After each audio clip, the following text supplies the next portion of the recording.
আসসালামু আলাইকুম। মতিচুর ফ্যাশন ডিজাইনে আপনাদের স্বাগতম। সুধী দর্শক, এখন আমি দেখাবো ওড়না tie-dye design sulphur black. Sulphur পদ্ধতিতে ডাইং করব। তো ওড়না আমি যেভাবে পেঁচিয়ে নিচ্ছি ঠিক এভাবেই সমস্তটা পেঁচানো হলে নাইলন সুতা দিয়ে শক্ত করে বেঁধে নিব। কোনো কিছু যদি করতে চান তাহলে অবশ্যই মনোবল দৃঢ় রাখতে হবে। ডু আই মাস্ট, আমি করবই করব। এটা সোডিয়াম পাথর। সোডিয়াম পাথর ভাঙলে ভিতরে লাল অংশ দেখা যাবে। যদি লাল থাকে তাহলে বুঝবেন এটা ভালো আছে।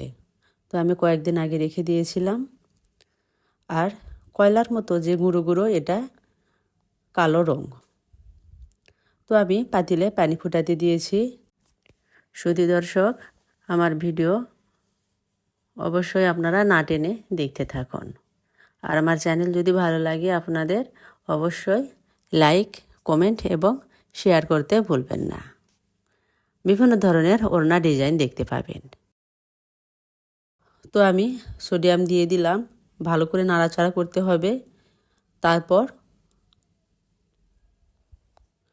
রং দিতে হবে, তবে অবশ্যই এক্ষেত্রে লবণ দিবেন। লবণ দেওয়া ভালো, রং পাকা হয়। তো ফুটন্ত পানির মধ্যে আমি ভালো করে গুলে নিচ্ছি। তারপর একটা একটা করে ওড়না গেঞ্জি দিয়ে দিব। তো আমি 3 তোলা নিয়েছি। রঙের ভাগ একটু কম হয়েছে, তো একটু বাধা বেশি আছে, তাই আমি 3 তোলা নিয়েছি।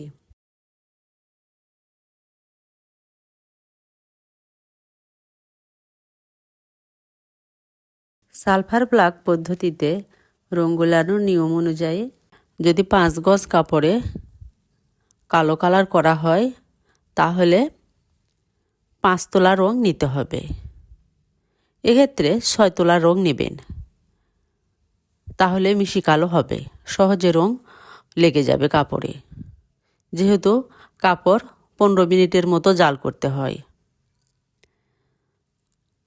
তো আমি ভালো করে রং গলিয়ে নিচ্ছি। রং গোলানো হলে ওড়না গেঞ্জি একটা একটা করে সবগুলো দিয়ে দিলাম।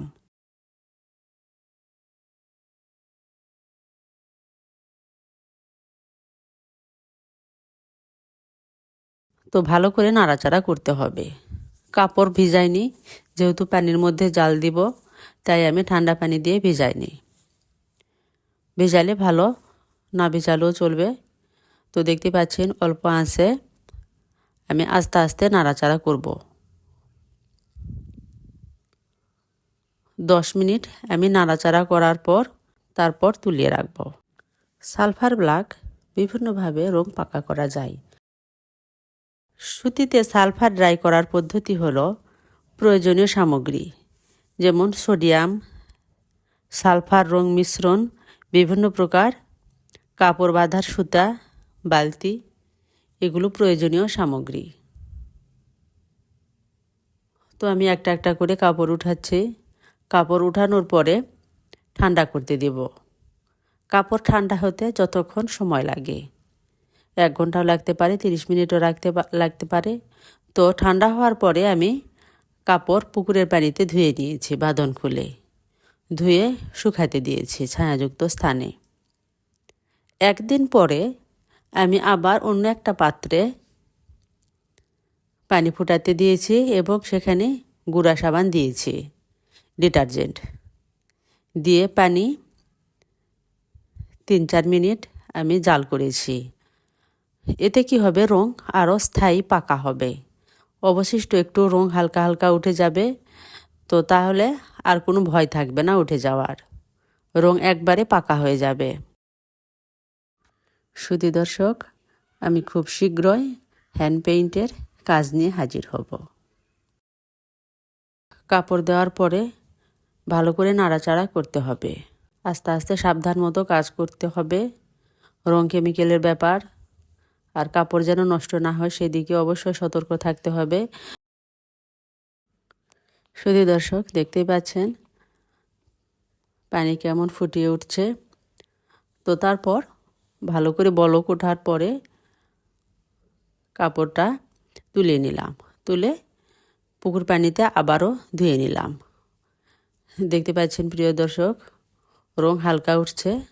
এখন আর রং উঠবে না, এর পরবর্তীতে রংটা স্থায়ী করলাম। সমস্ত কাপড় ধোয়ার পর রোদে শুকাতে দিব। সবগুলো কাপড়ই দিতে হবে। ছায়াযুক্ত স্থানে শুকানোর পরে আবার আয়রন করার পালা। ডেলিভারি দেওয়ার সময় অবশ্যই আপনাদের আয়রন করে ভালো করে ভাঁজ করে প্যাকেটজাত করতে হবে। প্রথমে যেটা বেঁধেছি ওড়না, সেই ওড়নার ডিজাইন এরকম হয়েছে, প্যাঁচ প্যাঁচ হয়ে। একটা গেঞ্জি দিয়েছি, এছাড়াও আরও দুটা ওড়না দিয়েছি।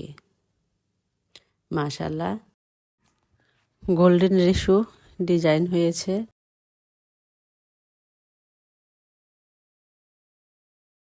এছাড়াও আরও যে ওড়না বেঁধেছি তার মধ্যে এটা একটা মাঝখান দিয়ে শুধু ব্ল্যাক ডিজাইন করেছি। আর এই ওড়নায় বাঁধাটা একটু নর্মাল হয়েছিল, তাই ভালো ডিজাইন ওঠেনি। টাইডাইয়ের বাঁধা অবশ্যই খুবই শক্ত করে বাঁধতে হবে। আর এখন যে ওড়নাগুলো দেখতে পাচ্ছেন মেক ডিজাইন, এগুলো ভ্যাট কালার করা, ভ্যাট প্রসেসে। মেক ডিজাইন দুটো একই রকম ডিজাইন করেছি, অনেক সুন্দর কালার কম্বিনেশন। এখনও দেখতে পাচ্ছেন এটাও ভ্যাট প্রসেস। এখন যতগুলো ওড়না আছে সবগুলো ভ্যাট পদ্ধতিতে, এক একটা এক এক রকম ডিজাইন। লাল কালার ওড়নার উপর আমি নেভি ব্লু করেছি। কফি কালার দিয়ে এই ওড়না ডিজাইন করেছি। Thank you for watching.